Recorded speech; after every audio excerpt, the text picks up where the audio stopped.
नमस्कार दोस्तों। स्वागत है आप सभी का हमारे YouTube चैनल पर। दोस्तों, आज मैं आपको मार्गशीर्ष मास की पूर्णमासी की कथा सुना रहा हूँ। द्वापर युग में एक समय की बात है कि यशोदा जी ने कृष्ण से कहा, हे कृष्ण, तुम सारे संसार के उत्पन्न करता, पोषक तथा उनके संहार करता हो। आज कोई ऐसा व्रत मुझसे कहो जिसके करने से मृत्यु लोक में स्त्रियों को विधवा होने का भय न रहे तथा यह व्रत सभी मनुष्यों की मनोकामनाएं पूर्ण करने वाला हो। श्री कृष्ण कहने लगे, हे माता, तुमने अति सुंदर प्रश्न किया है। मैं तुमसे ऐसे ही व्रत को विस्तार पूर्वक कहता हूँ। सौभाग्य की प्राप्ति के लिए स्त्रियों को 32 पूर्णमासियों का व्रत करना चाहिए। इस व्रत के करने से स्त्रियों को सौभाग्य संपत्ति मिलती है।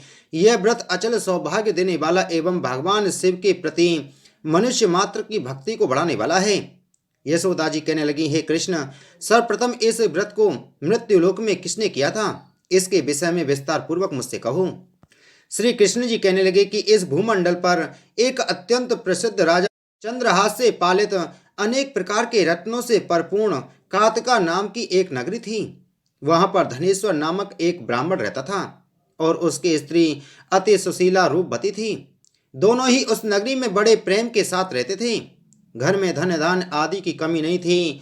उनको एक बड़ा दुख था कि उनके कोई संतान न थी।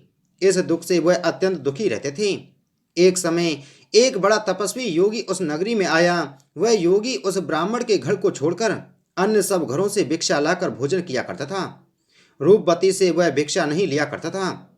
उस योगी ने एक दिन रूपवती से भिक्षा न लेकर किसी अन्य घर से भिक्षा लेकर गंगा किनारे जाकर भिक्षान को प्रेम पूर्वक खा रहा था कि धनेश्वर ने योगी का यह सब कार्य किसी प्रकार से देख लिया।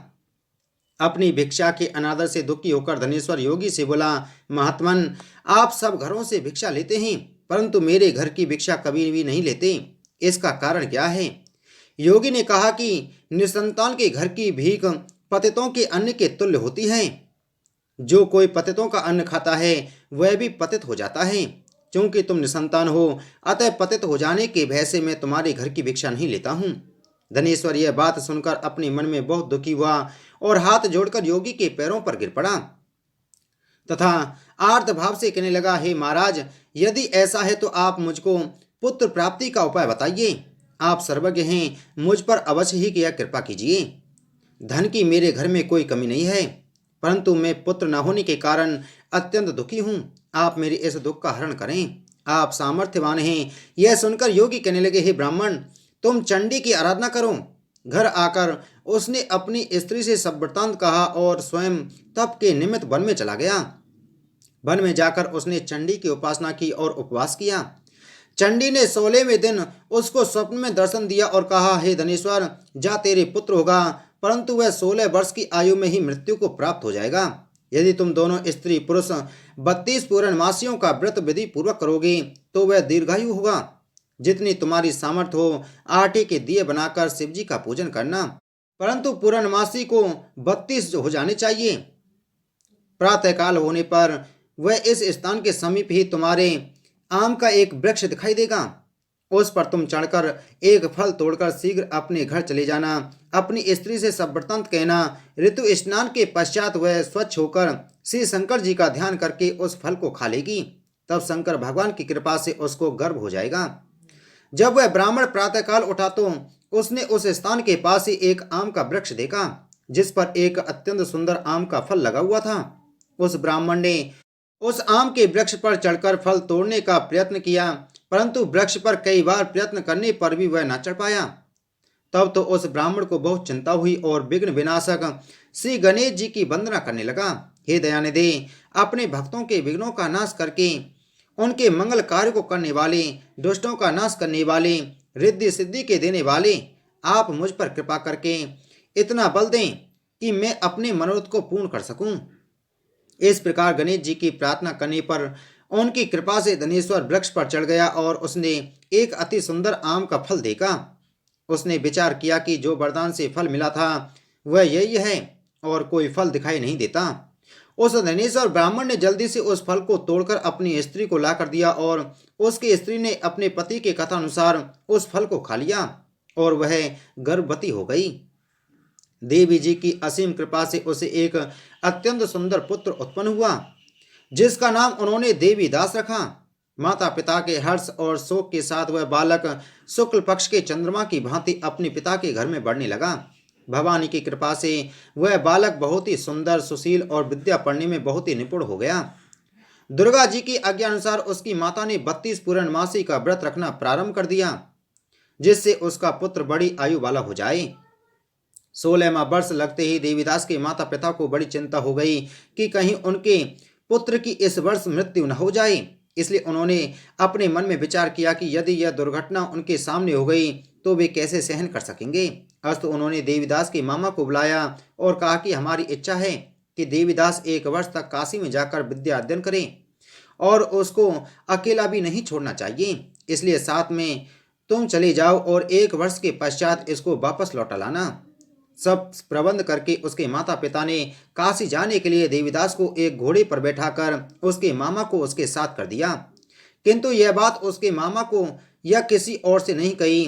धनेश्वर ने सप्तनीक अपने पुत्र की मंगल कामना तथा दीर्घायु के लिए भगवती दुर्गा की आराधना और पूर्णमासियों का व्रत करना आरंभ कर दिया।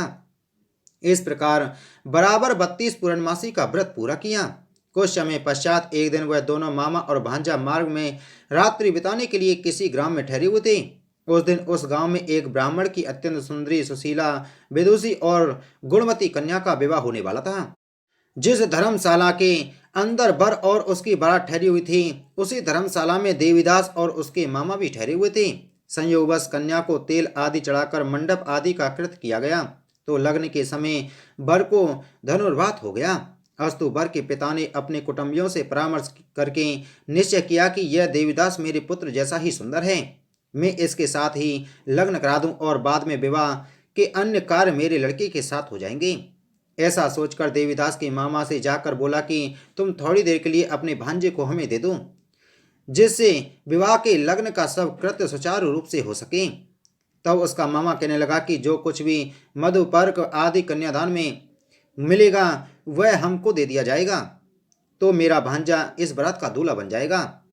यह बात वर के पिता ने स्वीकार कर ली और उसने अपने भांजे को दूल्हा बनने के लिए भेज दिया और उसके साथ सब विवाह कार्य रात्रि में विधि पूर्वक संपन्न हो गया।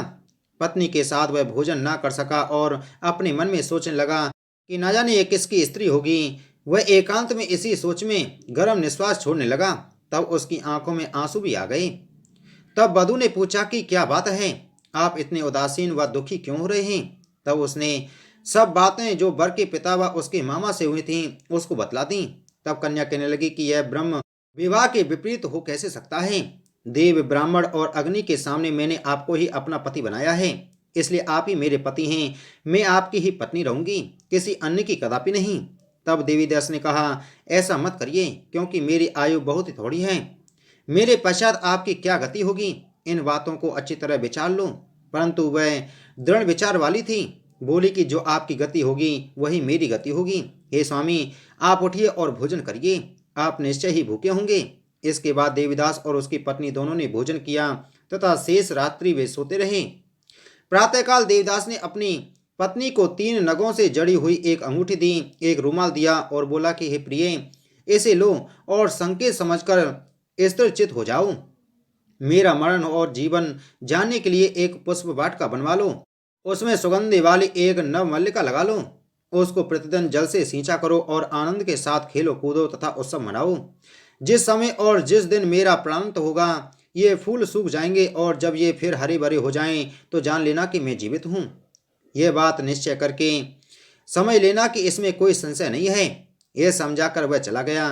प्रातःकाल होते ही वहां पर गाजे बाजे बजने लगे और जिस समय विवाह के कार्य समाप्त करने के लिए वर तथा सब बाराती मंडप में आए तो कन्या ने वर को भली प्रकार से देखकर अपने पिता से कहा कि यह मेरा पति नहीं है, मेरा पति वही है जिसके साथ रात्रि में मेरा प्राण ग्रहण हुआ था।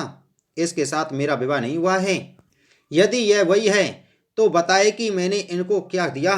मधुपर्क और कन्यादान के समय जो मैंने भूषण आदि दिए थे उन्हें दिखाई तथा रात में मैंने क्या गुप्त बातें कही थीं वह सब सुनाए। पिता ने उसके कथानुसार वर को बुलवाया। कन्या की यह सब बातें सुनकर वह कहने लगा कि मैं कुछ नहीं जानता। इसके पश्चात लज्जित होकर वह अपना सा मुंह लेकर चला गया और सारी बारात भी अपमानित होकर वहां से लौट गई। भगवान श्री कृष्ण बोले, हे माता, इस प्रकार देवीदास काशी विद्याधर के लिए चला गया। जब कुछ समय बीत गया तो काल से प्रेरित होकर एक सर्प रात्रि के समय उसको डसने के लिए वहां पर आया।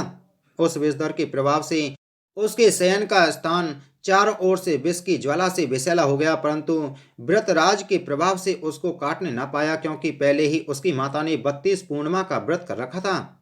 इसके बाद मध्याह्न के समय स्वयं काल वहां पर आया और उसके शरीर से उसके प्राणों को निकालने का प्रयत्न करने लगा, जिससे वह मूर्छित होकर पृथ्वी पर गिर पड़ा। भगवान की कृपा से उसी समय पार्वती जी के साथ श्री शंकर जी वहां पर आ गए। उसको मूर्छित दशा में देखकर पार्वती जी ने भगवान शंकर से प्रार्थना की कि हे महाराज, इस बालक की माता ने पहले 32 पूर्णिमा का व्रत किया था, जिसके प्रभाव से हे भगवान आप इसको प्राण दान दें। भवानी के कहने पर भक्त वत्सल भगवान श्री शिव जी ने उसको प्राण दान दे दिया। इस व्रत के प्रभाव से काल को भी पीछे हटना पड़ा और देवीदास स्वस्थ होकर बैठ गया। उधर उसकी स्त्री उसके काल की प्रतीक्षा किया करती थी। जब उसने देखा कि उस पुष्प वाटिका में पत्र पुष्प कुछ भी नहीं रहे तो उसको अत्यंत आश्चर्य हुआ, और जब वह वैसे ही हरी भरी हो गई तो वह जान गई कि वह जीवित हो गए हैं। यह देखकर वह बहुत प्रसन्न मन से अपने पिता से कहने लगी कि पिताजी, मेरे पति जीवित हैं, आप उनको ढूंढिए। वह 16वां वर्ष व्यतीत हो गया तो देवीदास भी अपने मामा के साथ काशी से चल दिया। उधर उसे ससुर उसको ढूंढने के लिए अपने घर से जाने ही वाले थे कि वह दोनों मामा भांजा वहां पर आ गए। उसको आया देखकर उसका ससुर बड़ी प्रसन्नता के साथ अपने घर ले गया। उस समय नगर के निवासी भी वहां इकट्ठे हो गए और सबने निश्चय किया कि अवश्य ही इसी बालक के साथ इस कन्या का विवाह हुआ था। उस बालक को जब कन्या ने देखा तो पहचान लिया और कहा कि यह तो वही है जो संकेत करके गया था। तदुपरांत सभी कहने लगे कि भला हुआ जो यह आ गया, और सब नगरवासियों ने आनंद मनाया। कुछ दिन बाद देवीदास अपनी पत्नी और मामा के साथ अपने ससुर के घर से बहुत सा उपहार आदि लेकर अपने घर के लिए प्रस्थान किया। जब वह अपने गांव के निकट आ गया तो कई लोगों ने उसको देखकर उसके माता पिता को पहले ही जाकर खबर दे दी कि तुम्हारा पुत्र देवीदास अपनी पत्नी और मामा के सहित आ रहा है। ऐसा समाचार सुनकर पहले तो उन्हें विश्वास नहीं हुआ, किंतु जब और लोगों ने भी आकर उनकी बात का समर्थन किया तो उनको बड़ा आश्चर्य हुआ कि लेकिन थोड़ी देर में देवीदास ने आकर अपने माता पिता के चरणों में अपना सिर रखकर प्रणाम किया और उसकी पत्नी ने अपने सास ससुर के चरणों को स्पर्श किया तो माता पिता ने अपने पुत्र और पुत्र वधू को अपने हृदय से लगा लिया और दोनों की आंखों में प्रेमाश्रु बह चले। अपने पुत्र और पुत्र वधू के आने की खुशी में धनेश्वर ने बड़ा भारी उत्सव किया और ब्राह्मणों को भी बहुत सी दान दक्षिणा देकर प्रसन्न किया। श्री कृष्ण जी कहने लगे कि इस प्रकार धनेश्वर 32 पूर्णिमाओं के व्रत के प्रभाव से पुत्रवान हो गया। जो भी स्त्रियां इस व्रत को करती हैं वे जन्म जन्मांतर में वैधव्य या दुख नहीं भोगती और सदैव सौभाग्यवती रहती हैं। यह मेरा वचन है, इसमें कोई संदेह नहीं मानना। यह व्रत पुत्र पौत्र को देने वाला तथा संपूर्ण मनोकामनाओं को पूर्ण करने वाला है। 32 पूर्णिमाओं के व्रत करने से व्रती की सब इच्छाएं भगवान शिव जी की कृपा से पूर्ण हो जाती हैं। बोलो भगवान श्री कृष्ण की जय। बोलो भगवान शंकर की जय।